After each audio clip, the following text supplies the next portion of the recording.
For us HSPs, connection is a big deal. We love to connect and we love to connect deeply. And of all the people that we connect with, connecting with our partners is probably the most important, or possibly the most important one that we certainly put a lot of weight on. So what causes a lack of connection with our partners? This is something that happens in pretty much all relationships at some point. Sometimes you're closer, sometimes you're less close. But what causes that lack of feeling of connection with a partner?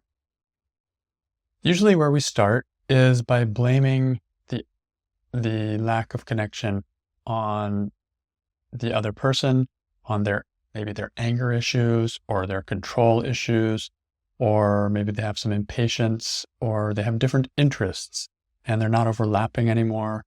Maybe there's some lack of empathy. These are all things that we normally point to as the cause of a lack of connection. And they are certainly a factor. They certainly are a factor. It's easy to be connected with someone when your interests align perfectly. It's easy to stay connected with someone when they're not angry or controlling or impatient. So this is a factor for sure, but it's not the only factor. It's really just a starting point, and it's good to notice these things and to begin to work with these things, doing some inner work to hopefully find other ways of connecting, even if they don't actually change. The problem is, whatever your partner does, whatever they think, their mindset, their whole personality, it's not something you can control. Yes, you can ask for what you want, and that is something that's important to do. But the person is an independent person, and they're going to do what they're naturally drawn to do. So if we can't control these things and they're not working for us, then we've got a problem. What do we do? The first thing we normally do is go into a victim mode where it's like, oh my God, I'm powerless and this isn't working. And, fight or flight. We're either going to fight with them or we're going to try to get out of there. And it's neither one of these is going to move towards an actual connection with someone that you would like to be connected with. So what are some practical things we can do to help change our perspectives about our partner so that we, without changing them, may be able to experience more connection? This is about the experience of connection. That's what I'm interested in. That's what lights me up. That's what I want. And so how can I do that with someone, even if they're a little angry, even if they're a little lacking in being empathetic, or if they have very different interests than mine? How's it possible? What can I do to help change my own perspective so that the experience changes for myself? That's what we're looking at. So how can we do that? One thing you can do is to look at your partner as a separate human being with his or her own issues, and to see that their anger or their disregard or they're just going off in a different direction may not be as personal as it seems. And this is really helpful in my experience because I just assumed everybody thinks the way I do. Like even if I go back to my sisters, I grew up with two sisters, and we get us together, we kind of think the same way in a lot of ways. We're also different. But when I think about my partner, like we're from completely different backgrounds, actually two different countries, different ages even, and different personalities. And so different family cultures, so many differences there. And so if I can see that as it is, like, oh, this is a separate human being, they have their own things, and it's not about me, then it's going to be a lot less triggering, and I can find compassion. That's where I start feeling connection. I can feel connection to anyone if I'm seeing it from compassionate point of view. Also, a super important point, and this will come up in many different places here, is how to look for how do you contribute to the lack of connection. So what are you doing to exasperate this feeling of disconnection, to help foster it and maintain it? What is your part? And this is humbling to see, but empowering to own. And so what are you doing? Where are you retreating and just not really participating, just kind of going along, but resenting or something like that? Where's that emotional distance that you are holding? Or where are you attacking? Where are you making it life hard for your partner? Where are you making them not feel safe? These are the things to look for, because they always say it takes two to tango. And if you can find these points where you're contributing in some way, those are the very points that you can start addressing to start changing how you approach the relationship. And I can guarantee, in my experience, that makes a huge difference in the actual relationship. When I first started doing the work of Byron Katie back in 2007, I thought that my partner was the problem. And in fact, I was just looking for the courage to get out of the relationship. But as I started doing my work, I started seeing my part. And this was eye-opening. I never looked there before. I never assumed I had any part to play. I really saw myself as innocent and perfectly good. But I had a real part to play there. I was in many ways not a good partner. I was not honest. I was not sharing. I was judging. I was rejecting. And that was at the core of why our relationship wasn't good. So as I have over the years continued to do the work on my judgments about my partner, what I found is that our relationship just keeps getting better and better and better. Now we've been together over 20 years, and I'm starting to actually see him as a friend. I'm starting to share things that are more vulnerable with him. It's starting to be something real. Whereas when I started, it was not in a good place. So the eye opener for me was that huge percentage of that was me. And in case that makes you feel scared or self-critical, keep this in mind. Anything that is you is something that you can do something with. And so it's very, very empowering to know what you're doing and to be able to start trying other things to change that. Another factor, which is even deeper within this thing of what's my part, is how am I connecting with myself? This is really the core of it all. If I'm not connecting with myself, if I'm not able to connect with myself, or if I'm not doing that in a fulfilling way, then how the heck am I supposed to connect with someone else? And even if the other person wants to connect, how am I supposed to reciprocate? I'm not there. I'm not available. And so it makes a relationship very hard. But if I start connecting with myself in various ways and start really getting in touch with who I am, what I like, what I want, the way I feel, all of that, then the relationship with others is naturally going to deepen as well. Even if the other person is still kind of rough around the edges, as you get clearer and comfortable with yourself, you become less and less triggered by their stuff. And you just become like this solid center, and the relationship grows based on that platform. So developing a connection with yourself is, I would say, the deepest key to connecting with a partner.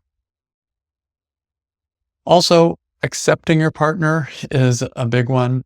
Sometimes our standards are just too high. We have this idealized version of what a partner should be, what a partner should look like.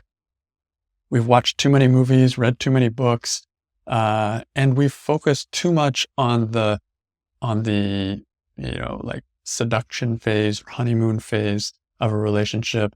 And we idealize that. And then just normal day-to-day living, which goes on for years and years after that phase, is also part of a beautiful relationship, but has a different feeling and has a different dynamic.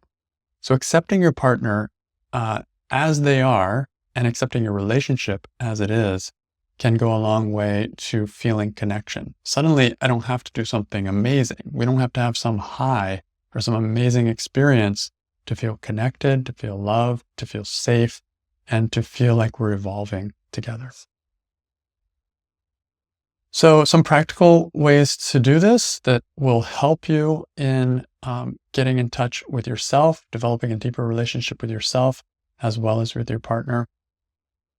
First of all, I mentioned the work of Byron Katie. That is a super tool for gaining responsibility for your own happiness, becoming clear what the difference between your business and the other person's business is, and learning how to navigate in different situations, how to relate with your partner.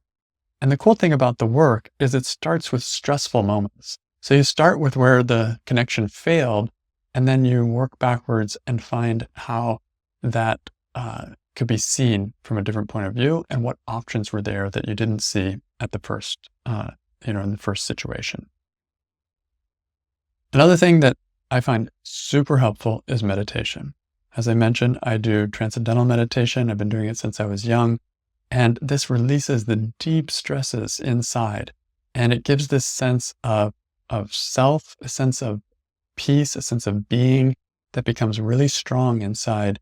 And so that connection with myself gets enlivened every time I meditate. And that becomes a basis for deep connections with others, and especially with my partner. Another little thing that you can do is to just be curious about your partner. I like to say, be an anthropologist as if you're studying another culture.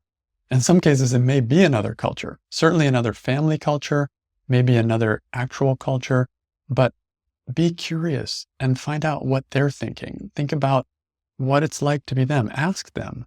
And as you study them, quote unquote, you may begin to appreciate their way of doing things, which may be different than yours.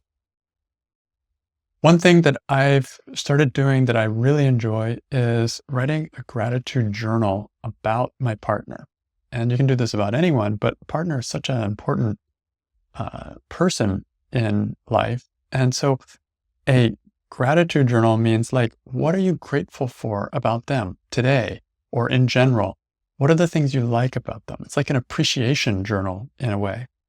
And just by writing these things and seeing them and continuing to meditate on them and think about them, these qualities in your partner become more lively in your awareness. You start seeing them more, and you start feeling the gratitude that comes with seeing them.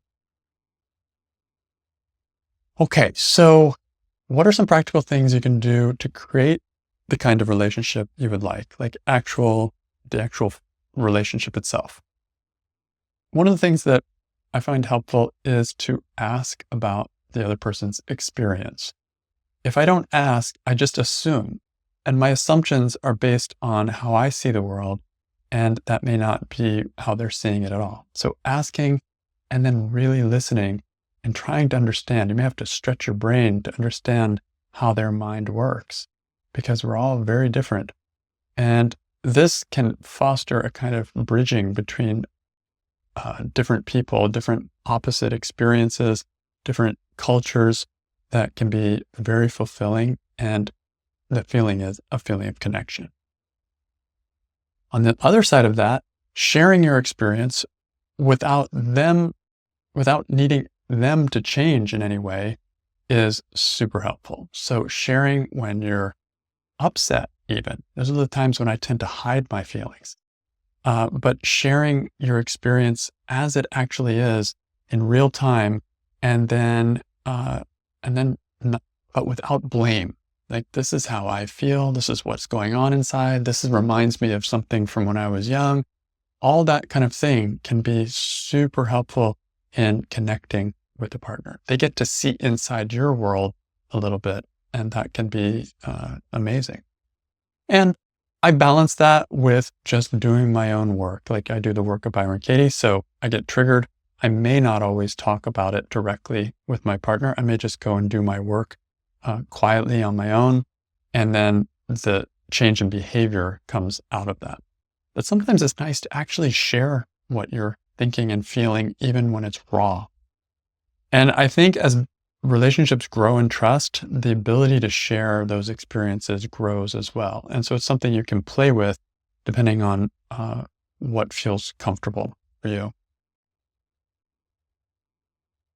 Another thing that you can play around with is to think about what would make you feel really safe in a relationship. Like what is a safe environment and what would that look like? And for me, it's like if I'm being vulnerable, if we're both being vulnerable, if there's no judging. Like, so how would I make my partner safe? By not being judging them when they're vulnerable. And not, and also gentleness is a super important factor for me for safety. So whatever those qualities are for you, just kind of make a list and think about them and think about how you could give that feeling of safety to your partner instead of waiting for them to give it to you. It just turns it around. Another thing is to put yourself out there.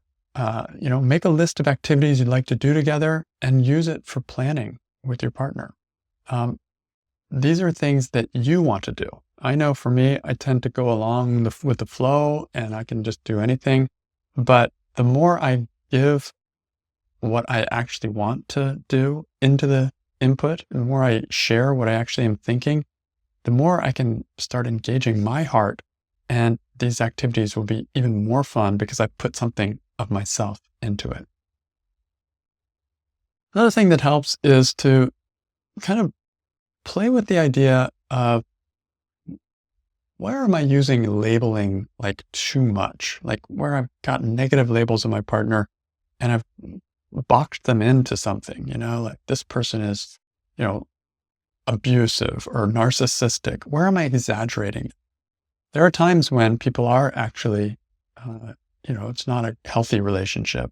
And it may be helpful to get an outside evaluator, a therapist, or somebody to weigh in if necessary. But a lot of times we use these terms way out of proportion to what's going on. And we use these to amp up the feeling of being a victim and to avoid taking responsibility. So just noticing that and kind of not taking those labels so seriously and maybe just stopping using them can go a long way to improving the feeling of connection with a partner.